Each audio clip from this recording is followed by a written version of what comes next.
You know, it's almost like your birthday with a package from China, so let's go.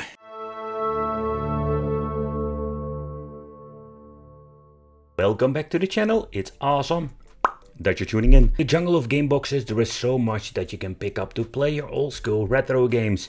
But this particular model, is it still worth buying? This thing had a lot of capabilities when it comes to retro emulation, but still it had a lot of problems, like a lot of these boxes by the way.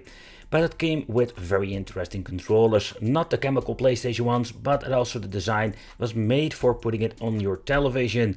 The overall experience was not bad at all. Of course, they have these weird looking non-branded SD cards, and it even had the option to play some PlayStation Portable. Sometimes you find these devices that make no sense whatsoever when it comes to opening it up, and overall the experience was quite mixed. The question remains, is this thing still worth picking up? Because they keep selling some of these devices even years after they were released. And the question also remains, how is it now? Is it still worth buying, or should you absolutely avoid it? But welcome to the absolutely crazy jungle of different ways to play when it comes to AliExpress game boxes. Some look like an Xbox, some look like a PlayStation, some look like nothing, or they have this golden box that are absolutely horrendous when it comes to the internal parts. There are so many crazy ways, but most of them are based on an Android box. But nevertheless, it's time for a package from China. The Gamebox H6 is an S905X3 model. That basically means the S905X3 is a chipset they're using in all kinds of Android boxes. It is not the best one, but when it comes, some of the game boxes has the S905X3, and when you're paying not a lot of money for it, we do get an amazing performance. But there we're going to get some differences with game boxes nowadays. They will say they have the same kind of chipset, maybe some of them will some differences in the speed of the chip itself or the hertz it's running on. I think when you're looking at some of the devices, the form factor is important, the cooling, but also how are the overall emulators performing. There are only a few of these game boxes out there that absolutely have a very cool design, and this is one of them. The idea is basically that you're going to put it on top of your monitor or TV. I don't know how it's going to be working out because the monitors and also the TVs are getting way slimmer than the previous models. Think about the old school plasma or LCD models, but the idea is pretty damn cool. The first particular product that has Xbox lookalike controllers, they feel really cheap. I think they don't even have rumble at all. So they're very basic, going back all the way to the 90s in, let's say, technology wise. But the overall form factor is quite comfortable, and what you're going to do is connecting. Let's get this thing out. Okay, nevertheless, you're going to connect yourself with a dongle on 2.4 GHz, so the connectivity is going to be great, and most of the time we don't have any input delay whatsoever. The overall feel of the controller is not bad at all, and this is way better and a huge improvement when you're looking at the fake PlayStation 2 controls you're getting, and most of them are super chemical. I think we don't really have analog triggers, we're just going to get everything basic as it can be. Nevertheless, the joysticks have a very nice mold and they have some extra grip at the side. Of course, we're going to get every single necessary cable, then of course a quick manual how you need to operate, or better said connect it, and how you need to set it up. Some of them are not even in English, but nevertheless in here we're going to get ourselves the needed cabling, USB and the HDMI cable. Okay, so there is only one thing, we don't have a 5-volt charger, you need to buy that separately. Then we have all the inputs, we're only going to get 2 USB ports, HDMI and a microSD card. But yeah, they're using these non-branded things, and you need to always back up them with a program like Balena Etcher. Otherwise, you're going to be losing files one day, because they just out of nothing get corrupted. But the overall design does give you enough ports and everything to connect. Powering on the device, we're going to get ourselves something different, where we're having Emulation on some of the devices. That is a piece of software you can download for free for a lot of different Android boxes.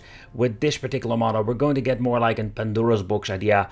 Yeah, and then it's not great at all. And I mean, the way how everything looks, the names are cut off. It's absolutely a mess in my opinion. We do have this cool screenshot, but there is no movie whatsoever. And they don't add these movies simply because it takes up too much space. But how about the overall gameplay experience? I think it's pretty damn cool to even have PlayStation Portable, but we have seen, for the people already familiar to products like these, the S95 XT3 don't have the option to emulate PlayStation Portable. Great. And you will see a lot of choppiness. Tekken will run okay with some frame skipping enabled, but you do have a lot of problems, and that's quite unfortunate with a device like this. PlayStation 1 is basically the system that runs perfectly. There is no Dreamcast, so we couldn't test it out. So for example with Emulation, where we can add new emulators, we cannot do that at all with this.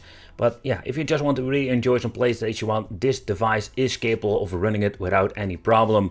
N64 is one of those systems that I really love to play, but it doesn't run great. And even if it's going to be running okay, we're still going to have original native resolution. When you're having a mini PC or a more powerful device, we're going to even upscale it, and then N64 will look so much better than the original system ever looked. Nevertheless, if you're going to look into the two-dimensional stuff, also there we're going to get no problem whatsoever, and I think it's absolutely a great device. And there where these things absolutely shine when it comes to the S95 XT3 model. But when it comes to the platforms, there is so much that we can actually play with this. Old school Game Boy, we have even some Neo Geo Pocket. You know, there is so much stuff that you can actually just play decently. Unfortunate, all of the system don't have any bezels whatsoever, so they will look absolutely horrendous and stretched out.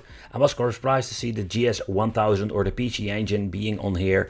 They do messed up the icons like Atari has Dreamcast logos. It makes no sense.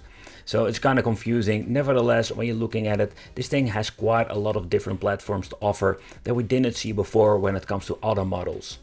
So I think it's a very cool piece of software, but also here we do have a lot of limitations. When pressing a certain key in the main menu, we're going to get into this setting. Yeah, we have some different languages, and a lot, by the way.